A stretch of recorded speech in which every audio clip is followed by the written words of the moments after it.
दिन भर तारीख 17 दिसंबर दिन शुक्रवार में हूं मोहन लाल शर्मा। पंजाब चुनावों के लिए बीजेपी ने कैप्टन अमरिंदर सिंह से गठबंधन का ऐलान किया। हम बिल्कुल तैयारी में हैं, 100% हम जीतेंगे, इसमें कोई डाउट ही नहीं है। सीट टू सीट बेसिस हम देखेंगे, विनेबिलिटी हमारा क्राइटेरिया है। गुरुग्राम में नमाज मुसलमानों के लिए कितना मुश्किल है, विवेचना में सुनिए 1971 में जब नियाजी ने किया जनरल अरोड़ा के सामने आत्मसमर्पण। I had the document read out. He told me, "Who said I'm surrendering? You have only come here for a ceasefire." I said, "I give you 30 minutes, and if you don't agree, I'll order a resumption of hostilities and the bombing of Dhaka cantonment." I walked out.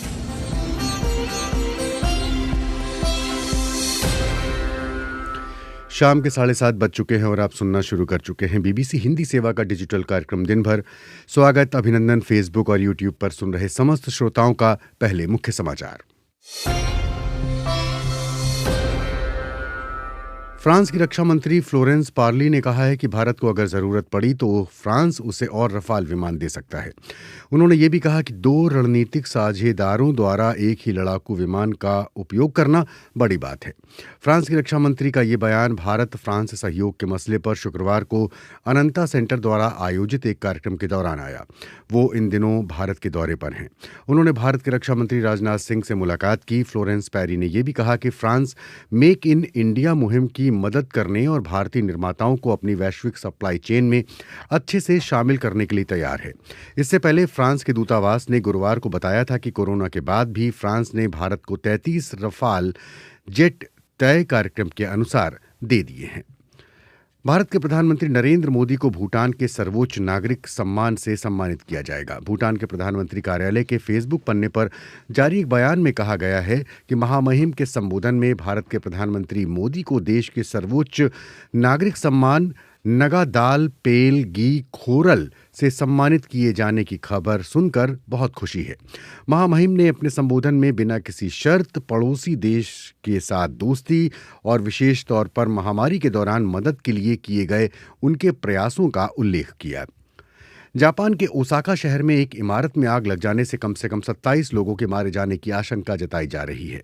Public broadcaster NHK के मुताबिक police इस मामले की जांच कर रही है और आग लगने के कारणों का पता लगाने की कोशिश कर रही है। स्थानीय मीडिया के अनुसार आग लगने के कारणों का पता लगाया जा रहा है। पीड़ितों के फेफड़ों ने काम करना बंद कर दिया। इस हादसे का जो वीडियो सामने आया है उसमें साफ दिखाई दे रहा है कि दर्जनों की तादाद में दमकल कर्मी आग पर काबू पाने में जुटे हुए हैं और इमारत की खिड़कियां आग की लपटों से काली पड़ चुकी हैं।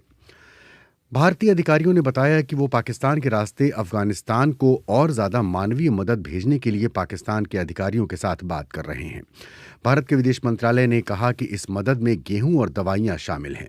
संयुक्त राष्ट्र ने चेतावनी दी थी कि अफगानिस्तान में भूखे के कारण 30 लाख लोगों की जान जा सकती है और देश का स्वास्थ्य ढांचा खतरे में है। इसके बाद भारत की ओर से ये घोषणा की गई।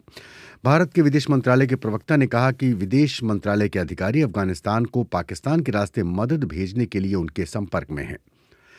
कर्नाटक कांग्रेस के वरिष्ठ नेता और कर्नाटक विधानसभा के पूर्व अध्यक्ष रहे रमेश कुमार ने कर्नाटक विधानसभा में रेप वाले अपने बयान के लिए माफी मांग ली है।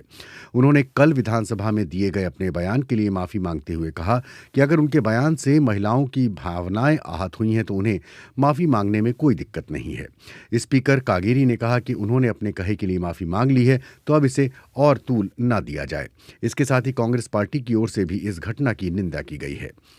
मिस वर्ल्ड 2021 यानी कि 2021 का फाइनल कुछ प्रतियोगियों के कोरोना पॉजिटिव होने के कारण स्थगित कर दिया गया है।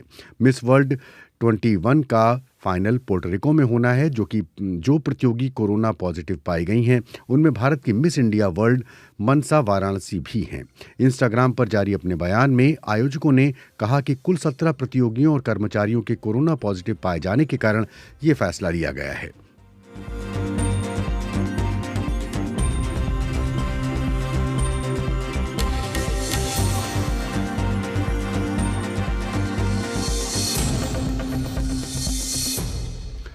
और अब आज का दिन भर कार्यक्रम। स्वागत, अभिनंदन। फेसबुक और यूट्यूब पर सुन रहे समस्त श्रोताओं का एक बार फिर से तो इस समय की बड़ी खबर क्या है? बड़ी खबर यह है कि बीजेपी ने आगामी पंजाब विधानसभा चुनावों के लिए कैप्टन अमरिंदर सिंह की पंजाब लोक कांग्रेस के साथ गठबंधन का ऐलान कर दिया है।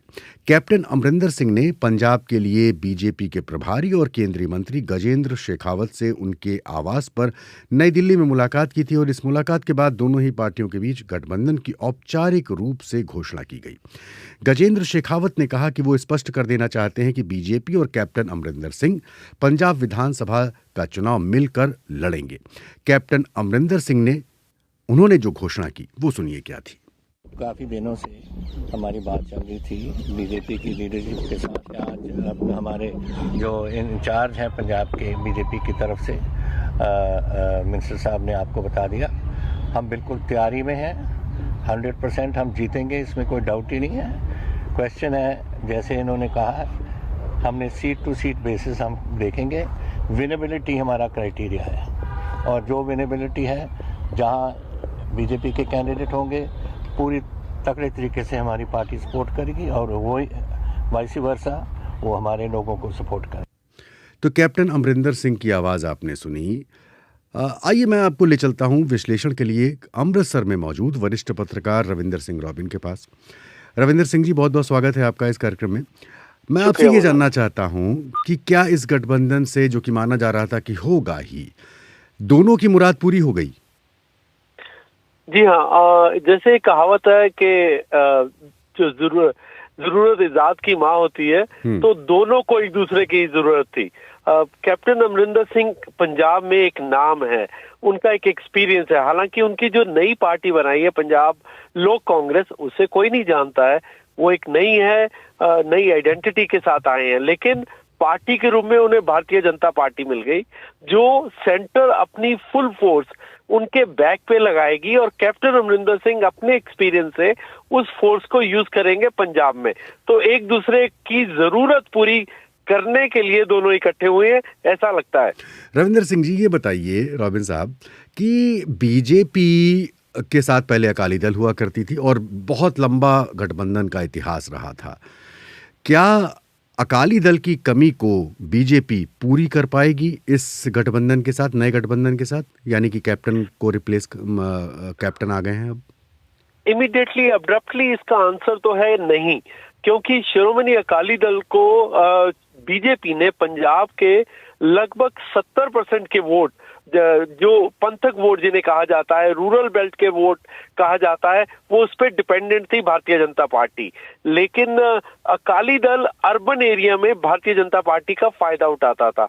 हालांकि भारतीय जनता पार्टी कोई अपनी पिछले इलेक्शन में आप देखें तो कोई बहुत बड़ी अपनी प्रेजेंस दिखा नहीं पाई। उनके पास 3 सीट ही आई, 20 सीट से वो लड़ते थे। और इस बार भारतीय जनता पार्टी को कैप्टन अमरिंदर सिंह मिले हैं। कैप्टन अमरिंदर सिंह अकाली दल की कमी को चाहे पूरी ना कर पाए, लेकिन कैप्टन अमरिंदर सिंह अपने आप में एक नाम है, जिसको शिरोमणि अकाली दल, यही कारण है कि वो शिरोमणि अकाली दल को जिताकर 80 सीटों के साथ कैप्टन अमरिंदर सिंह पिछले इलेक्शंस में आए थे। तो एक ऑरा तो क्रिस्मा तो कैप्टन अमरिंदर सिंह का जरूर है। हाँ। अच्छा, वो हरा के आए थे। ये बताइए कि अब जबकि कैप्टन साहब तो बीजेपी के संग हो लिए, तो जब एक और अब तक इससे पहले बीजेपी जो है वो कांग्रेस को उनके खिलाफ बोलती थी, आरोप प्रत्यारोप का सिलसिला चलता था। बड़ी अजीब स्थिति हो जाती है, जैसे वही स्थिति सिद्धू जी की थी कि सिद्धू जी पहले कांग्रेस में थे, उसके माफ़ कीजिएगा पहले बीजेपी में थे और उसके बाद टोन बदल जाती है। कितना मुश्किल है इन दोनों को एक साथ काम कर पाना? क्या कुछ दिक्कतें भी होंगी और जनता कैसे बचाएगी? मैं इसका एक एग्जाम्पल थोड़ा सा दे सकता हूँ। जब राजनाथ जी एक बार बॉर्डर पर कवरेज के लिए आए कोई काम के लिए आए थे, तो हम कवरेज के लिए थे, तो उनसे सवाल पूछा गया था कि अकाली दल के साथ आपका गठबंधन किस संघ का है? आप जिन लोगों को आप आतंकवादी कहते हो, अकाली दल उन्हीं के लिए गोल्डन टेम्पल में भोग रखता है, उनको मार्टियर कहता है। तो उनका जवाब ये था, अगर ये डिफरेंसेस, अगर ये बातें अलग अलग ना हो तो हम एक पार्टी ना हो जाएं। तो ये कॉमन मिनिमम एजेंडा पे दोनों पार्टी जरूर इकट्ठी चलेंगी। हाँ, आने वाला टाइम बताएगा कि कौन किसको कितना फायदा पहुंचाता है। बहुत बहुत शुक्रिया रविंदर सिंह रॉबिन जी आपका। कार्यक्रम में आगे बढ़ते हैं। बात करते हैं गुरुग्राम की। राजधानी दिल्ली के पास हरियाणा के गुरुग्राम में पिछले 3 महीनों से हर शुक्रवार को हिंदूवादी समूहों से जुड़े लोगों का समूह बिना नागा सार्वजनिक स्थलों पर पढ़ी जाने वाली मुसलमानों की नमाज में दखल देने के लिए जुट जाता है। फैक्ट्रियों और आवासीय इलाकों के पास खाली पड़े प्लॉटों और कार पार्किंगों के आसपास की फैक्ट्रियों, दुकानों और कंपनियों में काम करने वाले मुसलमान कई साल से जुमे की नमाज अदा करते आए हैं। ये हिंदूवादी समूह मुसलमानों को जिहादी और पाकिस्तानी तक कहते हैं। तो बीबीसी संवाददाता सौतिक बिस्वास की रिपोर्ट सुनिए नवीन नेगी से।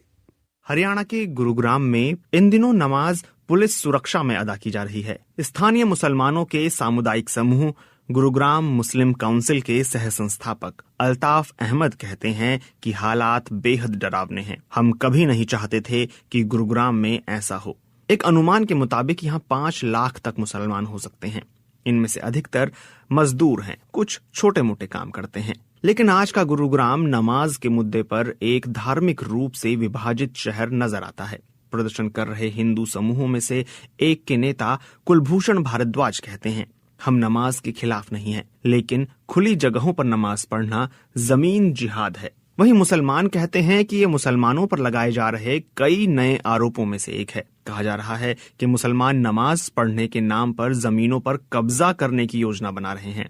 प्रदर्शनकारी समूहों का दावा है कि वो दर्जन से अधिक अलग अलग हिंदू राष्ट्रवादी समूहों का संगठन है। इनमें से अधिकतर समूहों में बेरोजगार युवा नजर आते हैं, जो मौका मिलने पर भीड़ का हिस्सा बनते हैं। इन समूहों ने नमाज के मुद्दे को उठाने के लिए संयुक्त हिंदू संघर्ष समिति बनाई है। पिछले हफ्ते इन प्रदर्शनकारियों को तब शह मिल गई जब हरियाणा के मुख्यमंत्री मनोहर लाल खट्टर ने कहा कि प्रदेश में खुले में नमाज नहीं होने दी जाएगी। इस प्रथा से टकराव होता है और हम ये टकराव नहीं होने देंगे। खुले में नमाज के खिलाफ प्रदर्शन साल 2018 में शुरू हुए थे। बातचीत के बाद मुसलमान समूह खुले में नमाज के स्थलों की संख्या को 108 से कम करके 37 करने पर राजी हो गए थे। इस साल प्रदर्शन किन कारणों से शुरू हुए यह अभी साफ नहीं है। ताजा और विवादित बातचीत के बाद अब मुसलमानों ने खुले में नमाज पढ़ने की जगहों की संख्या और कम करके 20 कर दी है। गुरुग्राम में मुसलमान 2 दशकों से खुले में नमाज पढ़ रहे हैं। इस विवाद के केंद्र में प्रार्थना स्थलों की कमी है। गुरुग्राम में जितने नमाजी हैं, उन्हें जगह देने लायक मस्जिदें नहीं हैं। गुरुग्राम में 13 मस्जिदें हैं, जिनमें से सिर्फ एक मस्जिद शहर के नए इलाके में है। शहर में अधिकतर प्रवासी यहीं रहते हैं और काम करते हैं। मुसलमानों की संपत्तियों की निगरानी करने वाले वक्फ बोर्ड के स्थानीय सदस्य जमालुद्दीन कहते हैं कि बोर्ड की अधिकतर जमीनें शहर के बाहरी इलाकों में हैं, जहां मुसलमानों की आबादी बहुत कम है। वो बताते हैं कि ऐसे इलाकों में 19 मस्जिदों को बंद करना पड़ा है, क्योंकि वहां पर्याप्त संख्या में नमाजी जाते ही नहीं थे। वो कहते हैं कि बोर्ड के पास इतना पैसा नहीं है कि गुरुग्राम के महंगे इलाकों में जमीन खरीद सकें। गुरुग्राम मुस्लिम काउंसिल के मुताबिक गुरुग्राम शहर की परिकल्पना करने वाले नगर योजनाकारों ने 42 मंदिरों के लिए जगह दी और 18 गुरुद्वारों को जगह दी, लेकिन सिर्फ एक मस्जिद को जगह दी गई। 5 साल पहले मुसलमानों की 2 संस्थाओं ने धार्मिक कार्यों के लिए जमीन के प्लॉटों की नीलामी में हिस्सा लिया था, लेकिन वो प्लॉट नहीं खरीद सके। लेकिन टकराव की इन खबरों के बीच कुछ भाईचारे और सौहार्द के उदाहरण भी देखने को मिलते हैं। एक हिंदू कारोबारी ने मुसलमानों को नमाज पढ़ने के लिए अपनी जगह दी है। पिछले महीने ही सिख गुरुद्वारों ने मुसलमानों को नमाज पढ़ने के लिए जगह देने का प्रस्ताव दिया था। हालांकि हिंदू समूहों के प्रदर्शनों के बाद गुरुद्वारे ने अपना फैसला वापस ले लिया था।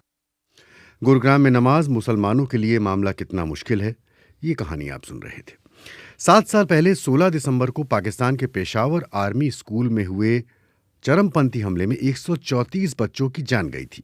हमले को तहरीक तालिबान पाकिस्तान के हमलावरों ने अंजाम दिया था। इसे पाकिस्तान में हुए अब तक के सबसे बड़े चरमपंथी हमलों में से एक माना जाता है। लेकिन अब पाकिस्तान सरकार उसी घटना के जिम्मेदार संगठन से सुलह की बात कर रही है। सुनिए पाकिस्तान से शुमेला जाफरी की रिपोर्ट प्रज्ञा से। पेशावर के आर्मी स्कूल पर हमले के दौरान बाकिर नकी को तहरीके तालिबान पाकिस्तान यानी TTP हमलावरों ने सर पर गोली मारी थी। वो तो बच गए, पर उन्होंने अपनी मां को खो दिया, जो स्कूल में टीचर थीं। बाकिर कहते हैं कि जो उनके साथ हुआ वो उसे कभी नहीं भूल पाएंगे। तो जब उनके दिल में इतनी नफरत और दरिंदगी भरी है तो हम कैसे टीटीपी को रियायत दे सकते हैं या उन्हें माफ कर उनके साथ काम करने की बातें कर सकते हैं। जो सजा के हकदार हैं उन्हें सजा मिलनी चाहिए और ये हमारा अधिकार है कि हमें इंसाफ मिले। ये शहर पाकिस्तानी तालिबान के सैकड़ों हमलों का चश्मदीद रहा है, पर जो जख्म पेशावर के लोगों को 16 दिसंबर 2014 में मिले वो आज भी ताज़ा हैं। उस दिन 7 हथियारबंद लोगों ने आर्मी स्कूल पर हमला किया था, जिसमें 130 से ज्यादा स्कूली बच्चों की मौत हो गई। चरमपंथ के खिलाफ पाकिस्तान की लड़ाई में ये एक बड़ा झटका साबित हुआ। इसके बाद इलाके में कई सैन्य कार्रवाइयों को अंजाम दिया गया, पर पिछले ही महीने इमरान सरकार ने ऐलान किया कि वो टीटीपी के साथ सुलह करने के लिए बातचीत कर रही है। इसके बाद अफगान तालिबान के विदेश मंत्री ने इस बात की पुष्टि की कि इस पूरी प्रक्रिया को उन्होंने ही शुरू किया है। हम टीटीपी और पाकिस्तान के बीच युद्ध विराम और बातचीत का स्वागत करते हैं। हम इस प्रक्रिया को जारी रखेंगे और दोनों के बीच मतभेदों को दूर करने की कोशिश करेंगे। टीटीपी अफगान तालिबान से अलग है, पर दोनों की विचारधारा एक जैसी है और दोनों का करीबी रिश्ता भी है। पाकिस्तान सरकार का दावा है कि टीपीपी के ज्यादातर लड़ाके छुपे हुए हैं और अफगानिस्तान से काम कर रहे हैं। रिटायर्ड ब्रिगेडियर महमूद शाह एक विश्लेषक हैं। उनका कहना है कि अफगान तालिबान की पहल पर जिस बातचीत की शुरुआत हुई है उसके कामयाब होने की संभावना काफी कम है। टीटीपी अपराधियों से भरा हुआ है। वो सेना के कई लोगों को मार चुके हैं और उनके सरों से फुटबॉल खेलते हैं। पहले भी दोनों के बीच बातचीत और समझौतों का सिलसिला चला था, पर बाद में उसे तोड़ दिया गया।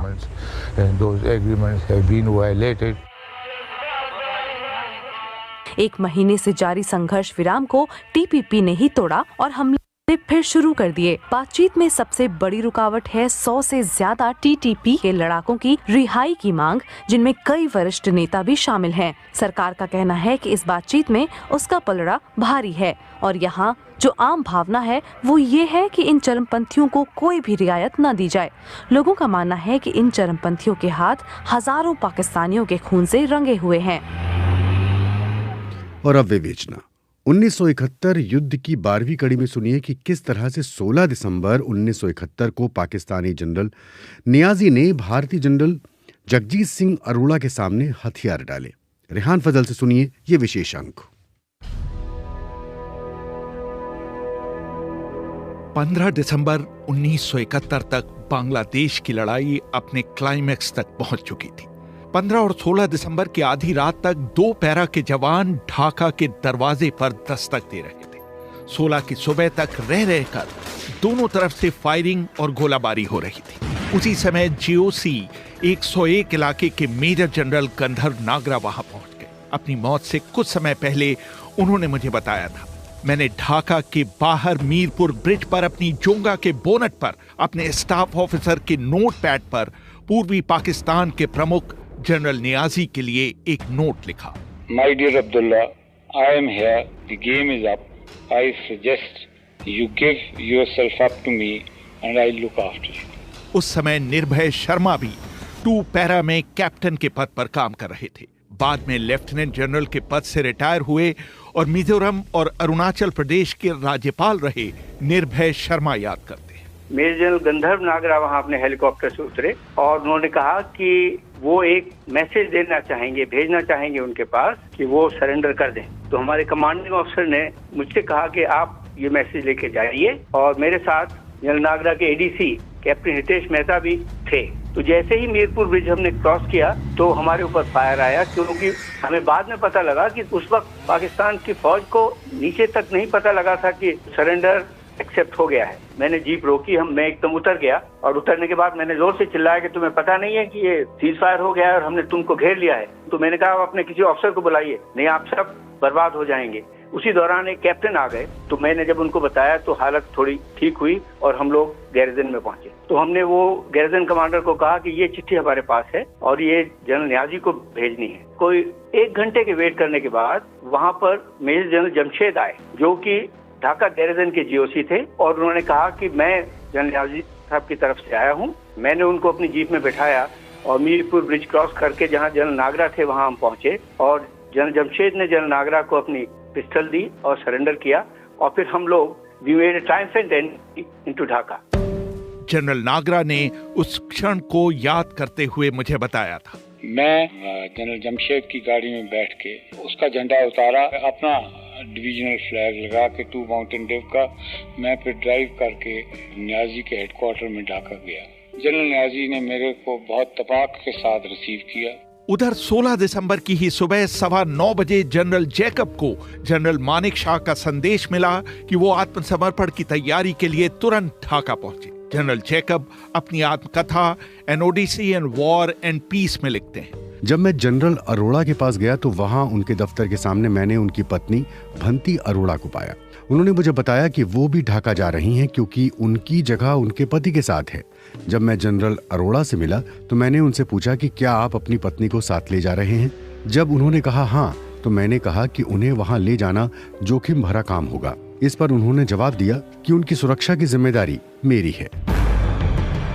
जब जनरल जैकब जनरल नियाजी के कमरे में घुसे तो उन्होंने वहां तमाम वरिष्ठ पाकिस्तानी सैन्य अफसरों को पाया। वहीं मेजर जनरल गंधर्व नागरा एक सोफे पर बैठे जनरल नियाजी को पंजाबी में चुटकुले सुना रहे थे। उन्होंने जनरल नागरा को निर्देश दिया कि वो आत्मसमर्पण समारोह के लिए रेस कोर्स में एक मेज और 2 कुर्सियों का इंतजाम करें और इस बात की भी व्यवस्था करें कि भारत और पाकिस्तानी सैनिकों की संयुक्त टुकड़ी जनरल जगजीत सिंह अरोड़ा को गार्ड ऑफ ऑनर दे, जो कुछ ही देर में वहां पहुंचने वाले थे। जनरल जैकब ने मुझे बताया था। I had the document read out. He told me, who said I'm surrendering? You have only come here for a ceasefire. I said, I give you 30 minutes. जब मैंने नियाजी को आत्मसमर्पण का दस्तावेज पढ़कर सुनाया तो उन्होंने कहा, किसने कहा कि हम आत्मसमर्पण कर रहे हैं? मेजर जनरल राव फरमान अली को भारत और मुक्ति बाहिनी की संयुक्त कमान के सामने आत्मसमर्पण करने पर आपत्ति थी। समय बीतता जा रहा था, इसलिए मैंने नियाजी को एक तरफ ले जाकर कहा, अगर आप हथियार नहीं डालते तो मैं आपके परिवारजनों की सुरक्षा की गारंटी नहीं ले सकता, लेकिन अगर आप हथियार डाल सकते हैं तो मैं सुनिश्चित करूंगा कि उन्हें कोई नुकसान न पहुंचे। फिर मैंने उनसे कहा कि मैं इस पर सोचने के लिए आपको 30 मिनट का वक्त देता हूं। अगर आपने इस बारे में फैसला नहीं लिया तो मैं ढाका पर बमबारी का फिर से आदेश दे दूंगा। जैकब ने मुझे आगे बताया। I went in there, the document was on the table. I said, General, do you accept this instrument of surrender? I asked him 3 times. जब मैं बाहर निकला तो मैंने सोचा कि मैंने ये क्या कर दिया। उस समय नियाजी के पास ढाका के भीतर 26,400 सैनिक थे, जबकि हमारे पास सिर्फ 3,000 सैनिक थे और वो भी ढाका से 30 मील दूर। बाद में हुमदुर रहमान कमीशन ने अपनी रिपोर्ट में लिखा, कमरे के बाहर जनरल जैकब अपना पाइप पीते हुए तेजी से चहलकदमी कर रहे थे, जबकि असलियत ये थी कि मैं बहुत परेशान और तनाव में था। जब 30 मिनट बाद मैं कमरे में दाखिल हुआ तो वहां गहरा सन्नाटा छाया हुआ था और मेरा आत्मसमर्पण का मसौदा मेज पर रखा हुआ था। मैंने नियाजी से पूछा, क्या आप इस मसौदे को स्वीकार करते हैं? उन्होंने इसका कोई जवाब नहीं दिया। मैंने 3 बार उनसे यही सवाल किया, लेकिन उन्होंने कोई जवाब नहीं दिया। तब मैंने उस कागज को ऊपर लहराते हुए कहा कि अब मैं ये मानकर चल रहा हूं कि आप इसे स्वीकार करते हैं। नियाजी की आंखों से आंसू बहने लगे। इस बात पर भी असमंजस था कि नियाजी समर्पण किस चीज का करेंगे। जनरल गंधर्व नागरा ने मुझे बताया था। जैकब मेरे को कहने लगे, भाई कुछ इसको मनाओ कि ये कुछ तो कुछ सरेंडर करे। तो फिर मैंने इसके साथ नियाजी को एक साइड पर ले जाके उसको कहा कि अब्दुल्ला तुम एक सोर्ड सरेंडर करो। तो वो कहने लगा मेरे को कि हम पाकिस्तान आर्मी में सोर्ड कैरी नहीं करते।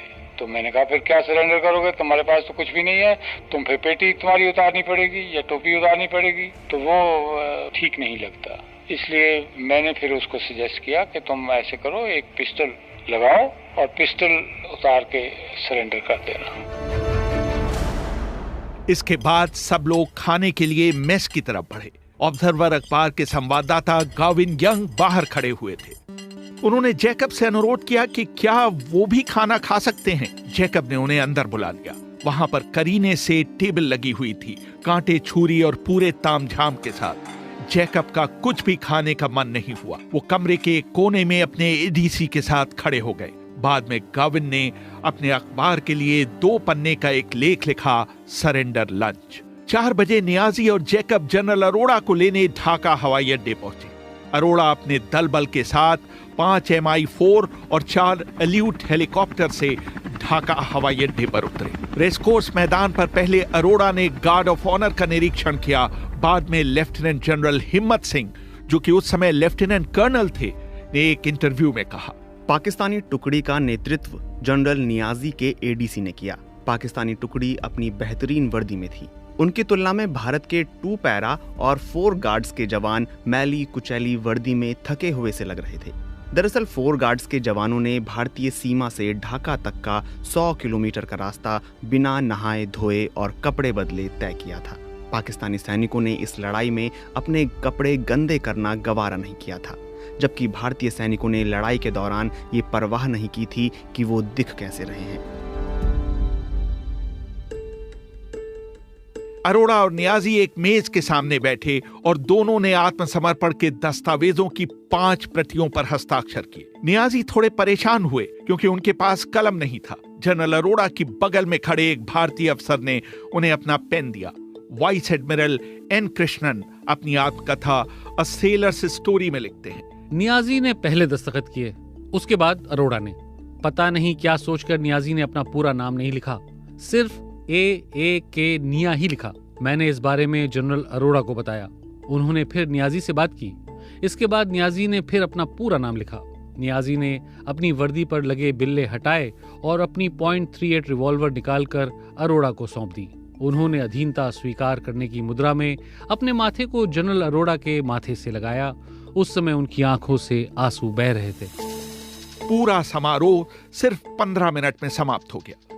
बाद में जनरल नियाजी ने अपनी आत्मकथा the betrayal of east Pakistan में लिखा, जैसे ही मैंने कांपते हाथों से आत्मसमर्पण के दस्तावेजों पर दस्तखत किए, सारा दुख मेरे दिल से उमड़कर मेरी आंखों में आ गया।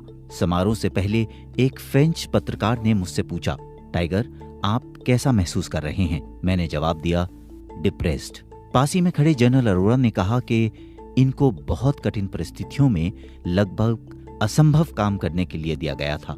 इन हालात में कोई दूसरा जनरल इससे बेहतर नहीं कर सकता था। अंधेरा होता जा रहा था। वहां मौजूद लोगों के हुजूम ने नारे लगाने शुरू कर दिए थे। वहां मौजूद भारतीय अफसरों ने दौड़कर नियाजी के चारों तरफ घेरा बना दिया और फिर उन्हें भारतीय सेना की एक जीप में बैठाकर सुरक्षित जगह पर ले जाया गया। लेकिन जब नियाजी जीप में बैठ रहे थे तो भीड़ की तरफ से चलाया गया एक पत्थर उन्हें आकर लगा। जनरल नियाजी की मौत से पहले मैंने लाहौर फोन कर उनसे पूछा कि आपने भारतीय सेना के सामने हथियार डालने का फैसला क्यों किया? नियाजी ने जवाब दिया, अल्लाह गारत करे यहीं को और वेस्ट पाकिस्तान वालों को कि जीती बाजी हार दी, कि शिकस्त मगरब में थी और लानत हम पर पड़ी।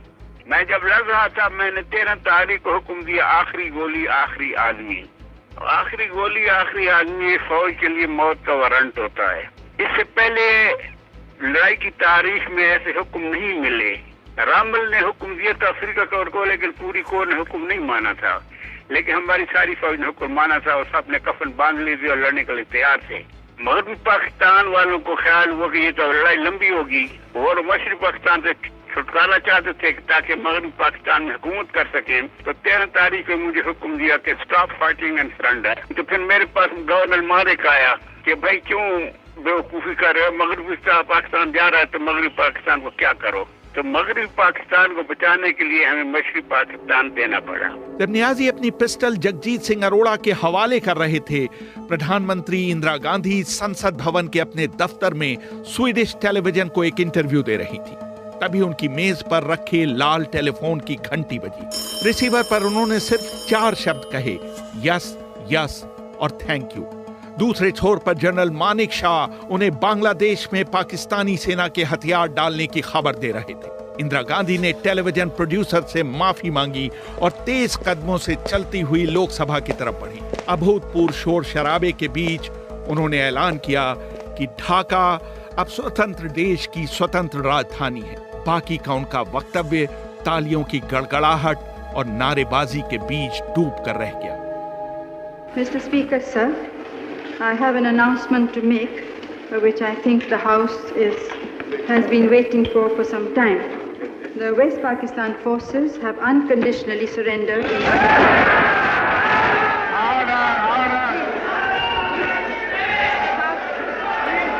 Please, Dhaka is now the free capital of a free country.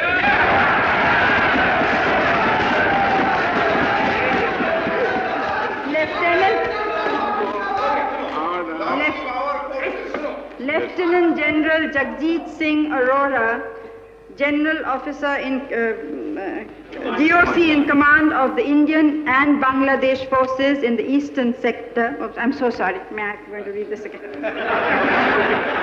It's all this excitement. Sir, this house and the entire nation rejoice in this historic event. 13 दिन चली इस लड़ाई में न सिर्फ भारतीय सेनाओं ने बड़ी जीत अर्जित की, बल्कि बांग्लादेश के रूप में एक नए देश का जन्म भी हुआ। रेहान फजल, BBC, दिल्ली।